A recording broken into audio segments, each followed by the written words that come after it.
Et oui, cette semaine, mon invité, dans un endroit où il fait trop froid, je suis avec mon invité, mon meilleur ami, avec M. Burguier Égalité, M.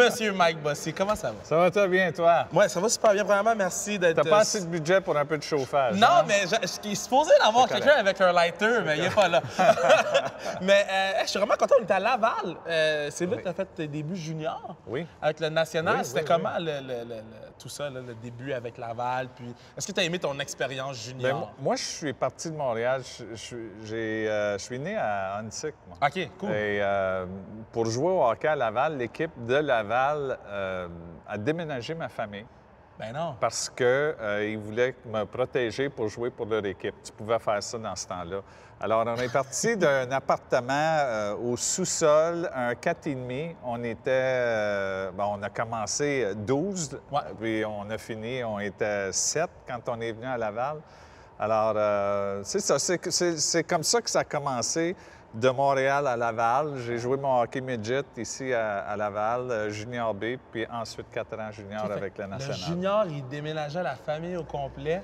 Oui. Bien, ils ont déménagé, ils ont aidé Ouais, à défrayer faciliter, les coûts c'est ça. Hey, c'est de malade, l'appartement, mais Ouais. ça m'a permis d'avoir ma propre chambre parce que j'avais pas ma propre Fait que chambre. Laval, là, Laval donne des chambres solo à M. Mike C'est Bossy. ça. C'est comme ça que ça commence. Puis, tu sais, c'était comment jouer dans le junior? Tu sais, j'avais lu un truc comme quoi les joueurs des autres équipes étaient un petit peu agressifs envers toi, vu que tu scorais tout le temps. Ben, le hockey junior, dans ce temps-là, c'était très agressif. Ah ouais? Il y avait beaucoup de batailles, complètement le contraire de mon style à moi. Ouais. Moi, j'étais pas un batailleur. J'étais plutôt homme rose dans ce temps-là. Homme Je rose. le suis Homme encore, rose, OK. oui. Mais non, c'était... Écoute, je peux te dire, honnêtement, là, il y a des soirs, j'étais traumatisé à jouer au hockey OK, quand même. junior, oui. Quand même. Oui, oui, c'était pas plaisant. OK. Puis, mettons, là, tu as eu au-dessus de 100 points tes 4 années juniors, tu arrives au repêchage. Oui. Et là, tu tombes 15e, 12 équipes qui passent sur ton nom. C'est comment tu te sens, tu sais? Comment ça... Puis est-ce que tu te rappelles? Honnêtement, là, je Ouais. me sentais loser. Ah Cette journée-là, je pensais pas d'être le premier choix. D'ailleurs, tu sais, les gars qui vont être premier choix, ils savent d'avance que quelqu'un va les choisir. Mon agent, il se faisait appeler par quelques équipes, mais il n'y avait rien de précis. Puis là, ça s'est fait par téléphone cette fois-là. J'ai aucune idée pourquoi, mais j'étais assis dans le bureau de mon avocat et on attendait. Le repêchage commençait à 9 h le matin, puis on attendait qu'on m'appelle. À un moment donné, j'ai dit, M. Gauthier, j'ai dit, êtes-vous sûr que votre téléphone fonctionne? Parce que j'ai dit, il sonne pas, puis il est passé 10 heures, puis je suis encore assis ici. Finalement, il a sonné, puis j'avais été repêché 15e par les Islanders de New York. Ce qui était encore moins drôle, je te disais, je me sentais loser à ce moment-là. Je le savais, il y avait 2 équipes qui repêchaient 2 fois chacun. Avant les Maple Leafs de Toronto, les Rangers de New York ont repêché 2 fois, ils ne m'ont pas pris. Je me sentais loser un peu, je dois t'avouer. Mais donc, quand tu jouais contre les Maple Leafs et les Rangers, est-ce que tu en mettais un petit peu plus, vu que les deux, il y avait 2 chances? Sais-tu quoi, j'en mettais pas plus, mais étant donné que j'avais quand même bien débuté ma carrière professionnelle, j'avais pas besoin de rien dire, parce qu'ils se faisaient écœurer par leur propre monde de ne pas m'avoir repêché. Est-ce que tu te rappelles, c'était qui le premier choix au repêchage de cette année-là? Oui, c'est M. Dale McCourt par les Red Wings de Détroit. Je pensais que ça allait être une colle, mais non, c'est pas une colle. Fait que là, tu arrives avec les Islanders, tu arrives à New York, méga star, un des meilleurs joueurs de l'équipe, en fait, le meilleur joueur de l'équipe. Quand tu revenais à Montréal ou à Laval, ça se passait comment? Est-ce que tu étais une méga vedette ou... Pas vraiment, non. Non, ouais? Non, moi, on s'était acheté une maison. Bien, la première année que je suis revenu, on restait chez ma belle-mère. OK. Après ça, on a déménagé à Duvernay, ici à Laval.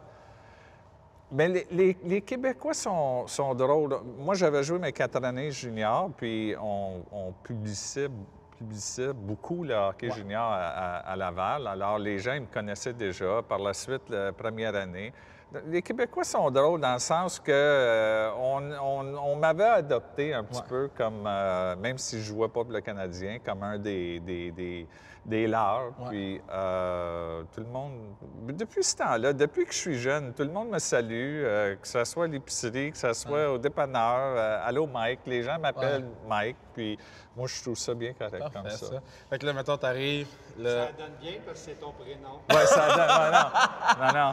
Ça donne bien, c'est ton prénom. Mais là, t'arrives, 50 buts à 50 matchs. Ça s'était pas fait depuis 36 ans. C'était Maurice Richard qui l'avait fait avant. Premièrement, comment tu célèbres 50 buts en 50 matchs? Ça, c'est la question. Très doucement. On est Ah, allés... pour vrai? Oui, ma femme et moi, on est allés manger au restaurant OK. après, comme on faisait d'habitude. Moi-même et notre vie à nous autres, on avait beaucoup de routines, des choses qu'on faisait, puis ouais. on n'a rien changé. Mais oublie pas, j'étais à New York, là. Ouais. Pas de famille, rien. Il y avait juste ma femme et moi. Je pense qu'on avait... Oui, on avait... Ma petite fille était née, la première, Josiane. Elle devait se faire garder ce soir-là. On est allé souper après. Non, moi, je suis sûr que ça serait un gros party. Ça s'est pas fait en 36 ans. Non. Sors le champagne. Non! Non. Même pas. Même pas. C'est correct. La prochaine fois, on va en Même faire un. Là, moi, j'ai lu un truc qui disait que tu avais reçu des menaces de mort Oui. avant d'atteindre Comment qu'est-ce qui s'est passé? C'est pourquoi? Bien ça, j'ai aucune idée pourquoi. On n'a jamais trouvé c'était qui, le pourquoi. C'était après une des parties, je me rappelle pas quel nombre que c'était, mais j'arrive dans la chambre après la partie. On avait perdu contre les Bruins de Boston. Puis là, le directeur général, il m'appelle dans son petit bureau, puis Al Arbo était là, notre instructeur, puis il dit « Mike, il dit on voulait pas te le dire, mais il y a quelqu'un qui a appelé avant la partie pour dire que tu finiras pas la partie. » Hey boy! Puis je les ai regardés, j'ai dit « Oui, mais la partie est finie. Ça te tentait pas de me le dire avant la partie? Et pas après la partie? Ben ouais. Ben, en tout cas, j'ai dit « Je suis encore là. » Que la police m'a suivi jusqu'à la maison ce soir-là, juste pour être sûr que tout était correct. Le lendemain matin, on pratiquait. Là, j'arrive à la pratique, puis on vient me dire, ils ont appelé encore, ils ont dit que tu finiras pas la journée. Mais là, il n'y avait pas 20 polices alentour, il y avait juste une personne, tu sais, puis là, j'ai dit, OK. Là, j'embarque sur la glace, je pratique. À un moment donné, il y a une porte qui s'est claquée à quelque part. Je suis quasiment sauté de mes patins. Hey, j'étais sénère. Là, ils ont dit, bon, ben on va aller chez vous avec toi après, parler à ta femme. Je dis, parler à ma femme? Je dis, ma femme va mourir. Ça me voit. Fait que là, j'arrive à la porte, j'ouvre la porte, j'ai dit, Lucie, j'ai dit, détective, elle me regarde, elle dit, détective, pourquoi? Parce que je n'y avais pas dit la veille, moi, que j'avais eu des menaces de mort. Fait que là, la police, il y avait une auto de police qui était là, puis le lendemain, ou ce soir-là, on a été souper avec Josiane, on a amené Josiane au restaurant.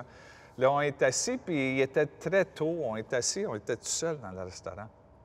Là, à un moment donné, le système d'alarme du restaurant part. Hey, je te dis qu'on était sénère, hein? Mais il n'y a pas eu d'appel par la suite, puis je suis allé vers le 50 en 50, puis il n'y a jamais personne qui a Ça te stressait dessus, tu sais? Bien, ça m'a stressé, ça. certain, mais dans le fond, j'étais un petit gars de Québec. Ouais, c'est ça. Tu sais, pourquoi quelqu'un voudrait me tuer? Du mal, là. Puis là, il y avait, tu sais quoi, juste Charlie... OK, fait que là, il y avait Charlie Simmer. Charlie Simmer, oui, mais le plus drôle là-dedans, c'est que moi, j'avais 48 buts après 47 matchs. Ouais. Fait que je marque pas 48, je marque pas 49, là, je m'en vais 50e match. Moi, là, je dormais tout le temps. Les après-midi d'un match, là, si je dormais pas 2 heures, là, j'étais pas bien, mais pas du tout. OK. Mais cet après-midi, les Bruins, lui, il avait 47 buts en 49. Il jouait cet après-midi-là contre les Bruins de Boston. Fait que moi, je n'étais pas capable de dormir. J'ai dit, j'étais trop nerveux pour le soir. On jouait contre des Nordiques. Fait que là, je regarde la télé. Là, il marque 48, il marque 49. Puis là, Boston, il enlève leur gardien de but parce qu'il perdait par un but. Ah, là, OK. je suis là, j'ai dit, c'est pas vrai. J'ai dit, il va marquer 50 buts, puis moi, ça se peut que je les marque pas, puis moi, j'étais en avant de lui. Ouais. Puis moi, j'en parle depuis un mois maintenant Ouais. que je voulais le faire. Finalement, il n'a pas marqué son OK. 50e but. Fait que là, je m'en vais le soir. Mais là, ça va pas bien. Le 48-49e match, ça va pas bien été. J'avais eu quelques chances de marquer, mais rien de plus que ça. Là, 2 périodes, j'ai pas de but encore. Ah, OK. Là, je me rappelle très bien d'avoir rentré dans la chambre, puis j'étais tellement sénère puis nerveux que là, je suis allé me retrouver tout seul à un endroit. Puis là, je commençais à penser, qu'est-ce que je vais dire aux journalistes après la partie? Parce que là, je disais que je voulais 50 en 50, j'avais 48 en 47, je ne suis pas capable de marquer. Fait que j'étais un petit peu découragé en embarquant sur la glace, mais je ne sais pas. Je me demande encore comment ça se fait que il reste 5 minutes ou 4 minutes à la partie. Je prends un retour de lancer, je marque mon 49e. Puis là, 1 minute ou 1 minute et demie après, une passe de Brian Trottier, je marque le 50e. Puis, Fait que là, tout rendu à quand? fait. Il reste 4 minutes, là, tu marques le 49e. Est-ce que le coach, il est comme là, on le met sur la glace pour le restant de la écoute, game? non, mais ça faisait 3 matchs que je jouais plus que normal. Tout le monde, à chaque fois que quelqu'un avait une chance de me passer la rondelle, il me passait la rondelle. Fait que c'était très stressant. Puis c'est drôle parce qu'après le 50e, on s'en va un 2 contre 1 avec mon joueur de centre, puis il me passe la rondelle, puis à place de tirer, j'ai repassé la rondelle, puis il y a eu un filet désert pour marquer le but. Puis là, il me regardait en voulant dire « Qu'est-ce que tu fais là? » Mais j'ai dit, écoute, pour tout ce que tu as fait pour moi, c'était pour te remercier. Moi, 50 en 50, c'est juste ça que je voulais. J'en voulais pas 51. Moi, c'était 50 à 50. Mettons, là... Mais le pire dans tout ça, c'est que l'année d'après, moi, écoute, là, j'ai passé, je trouvais des menaces de mort, tout le stress pour arriver 50 à 50. L'année après, Gretzky en marque 50 en 39. C'était comme... Tu dis, il faut que je batte le record de Gretzky. Casseur de party, là, ça se peut pas. Mais là, tu dis, il faut que je batte le 50 en 39, tu as fait, je m'embarque pas là-dedans. Non, moi, dans le fond, mon but, c'était de marquer 50 buts à chaque année que je jouais. Fait que... 9 fois de suite, c'est ça? C'est 9 fois de suite, 9 fois de suite, oui. Puis... Kevin, juste revenir, juste nous rappeler contre qui? Ah, oui. Ah, le 50e but? Oui. Le 50e but, c'est marqué contre M. Bergy. Contre M. Bergy, oui. Puis c'est drôle parce que moi, je regardais, on s'en allait. Quand je n'avais pas marqué 48, pas 49, j'ai dit 50, puis je le savais. J'ai dit, on joue contre Québec. Aïe, j'ai dit Québec. J'ai dit, le gars... Le dernier gars qui va, vouloir que je marque un 50e but contre eux autres, c'est bien Michel Bergeron. Parce que lui, il avait été l'instructeur de Trois-Rivières durant ma carrière junior. Ça brassait à Trois-Rivières? Ça brassait tout le temps quand on jouait contre Trois-Rivières. Puis là, on arrive, puis moi, je le savais qu'il mettait tout le temps quelqu'un pour me surveiller de très près quand on jouait. Mais finalement, ça n'a pas fonctionné. Puis j'ai eu le meilleur sur Bergy. Ouais. Non, mais au restaurant, justement, le soir après, après la partie, il est venu me voir. Il était au même restaurant, puis il est venu me voir. 4 Coupes Stanley. Oui. Moi, j'ai une question. Quand tu lèves la Coupe Stanley, c'est à qui tu penses en premier quand tu lèves la Coupe Stanley pour la première fois? À moi-même. Ah ouais, hein? Mais c'est vraiment une bonne réponse. C'est une excellente réponse. Mais c'est drôle. En grandissant à Montréal, j'ai vu le Canadien gagner multiples Coupes Stanley. Fait que je me rappelle d'Yvan Cournoyer, Guy Lafleur, Jean Béliveau, tout soulever la Coupe Stanley. Fait que c'était toujours un de mes buts dans la vie, si je jouais dans la Ligue nationale, de gagner la Coupe Stanley. Fait que ça m'a... J'ai pensé à ça un petit peu, mais beaucoup plus à à ma femme, mes parents qui m'avaient aidé. 4 de suite, quand même, là. Est-ce que les Highlanders, c'est la plus grande dynastie dans le hockey? Tu sais, ces 4 années-là d'affilée de Coupe Stanley, selon toi, là? Ben, écoute, je peux pas parler de très loin en arrière, là, parce qu'il y a certainement eu des grandes équipes de hockey, mais il n'y a aucun doute que, tu sais, le Canadien a gagné la Coupe Stanley de 77 à 80, nous autres de 80 à 83, les Oilers ont gagné par après 4 Coupes Stanley en 5 ans. Dans ma tête, à moi, mais le Canadien avait déjà gagné 5 coupes de suite à un moment donné, mais je ne me rappelle pas de ces coupes-là.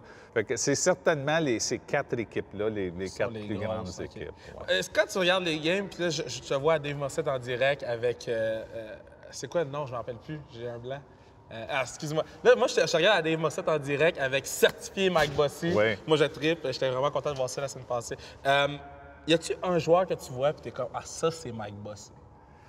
Pas vraiment, non, parce qu'il y a personne qui est exactement pareil comme un autre, que ce soit dans l'humour ou au hockey comme athlète.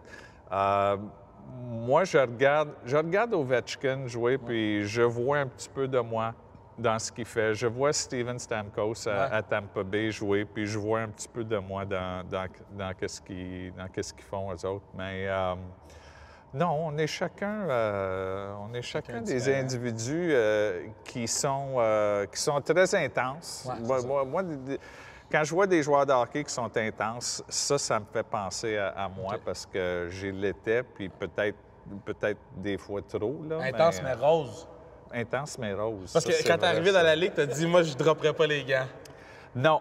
Puis est-ce que ça se met controverse dans le vestiaire? Ou... Dans notre vestiaire, non, parce que je pense que les joueurs savaient quelle sorte d'individu que j'étais. Puis je pense qu'ils savaient que malgré le fait que je voulais pas me battre, j'étais quelqu'un qui allait devant du filet, j'allais dans les coins de patinoire, je me faisais frapper, puis j'évitais pas d'aller chercher la rondelle. Fait que je pense que les gars respectaient ça beaucoup. Puis non, par les autres équipes, par les autres... oui, je me rappelle quand c'est apparu dans un magazine que j'avais dit que je ne jetterais pas les gants, que je compte ça des batailles. On jouait à Philadelphie 2 jours après, puis je me suis fait payer des noms. Là, je peux même pas les répéter. J'aime mieux même pas penser à ce qu'ils me disaient dans les estrades. Oui, c'était pas beau. Dernière question. Deux dernières questions. OK. Moi, c'est Félix qui me faisait voir ça. Là, c'est quoi qui se passe avec Wayne Gretzky? Est-ce qu'on est amis? Est-ce qu'on fait un gros souper ensemble ou il y a une chicane? Là? Non, parce il y a que pas de... Wayne, il a dit dans sa biographie qu'il ne prendrait pas le taxi avec toi. Moi, je veux prendre le taxi avec toi. On va retourner à Montréal. Mais pourquoi? Qu'est-ce qui s'est passé avec Wayne pour que ça revienne à ce point-là? Il ne s'est rien passé du tout.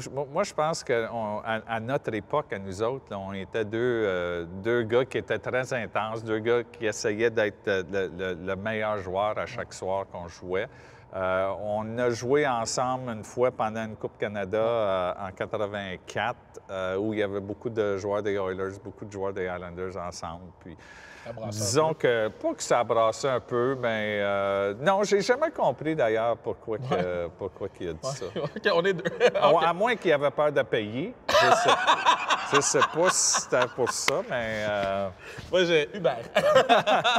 Puis, dernière question. Là, est-ce que... là, c'est la première fois que tu viens sur le Kevin Raphaël Show. Oui. Est-ce que j'ai le droit d'avoir un Mike Bossy certifié sur le show? Un certifié Mike Bossy? Ouais. Ben oui, Est-ce que je peux l'avoir devant la caméra? Je vais vraiment être content. Et c'est pour ça, Kevin, que c'est certifié Mike Bossy. Je suis vraiment heureux. Je dormais content. Merci. Salut! Là, je fais mes débuts avec Dave Morissette et la gang. Oui. Là, je commence à petit rentrer dans la gang. Là, c'est un peu comme une chambre de joueurs. Là. Il y a plein d'anciens de la Ligue nationale. Est-ce qu'il y en a un qu'il faut que je fasse attention? C'est lequel qu'il faut que je surveille du coin de l'œil de toute la gang? Mon Dieu, c'est une bonne question. Ouais. Moi, les deux. Il y en a deux. Parce qu'il y en a 2 qui en manquent pas une. C'est Jean-Sébastien Giguère et Pascal Dupuis. Oui. Je les ai pas parce que ça fait pas longtemps qu'ils ont arrêté de jouer au hockey. Ouais. Fait que des jokes de chambre de joueurs de hockey, là... Ah ouais? Ah ouais, OK, ouais, fait que Pascal Dupuis puis Jean-Sébastien Ça sort Giguère. à tour de bras. OK, Ouais. cool. J'en prends bonne note. Et Pascal Dupuis et Jean-Sébastien Giguère, regardez le show. Enfin, je vais parler de vous autres la semaine prochaine. Parfait, good.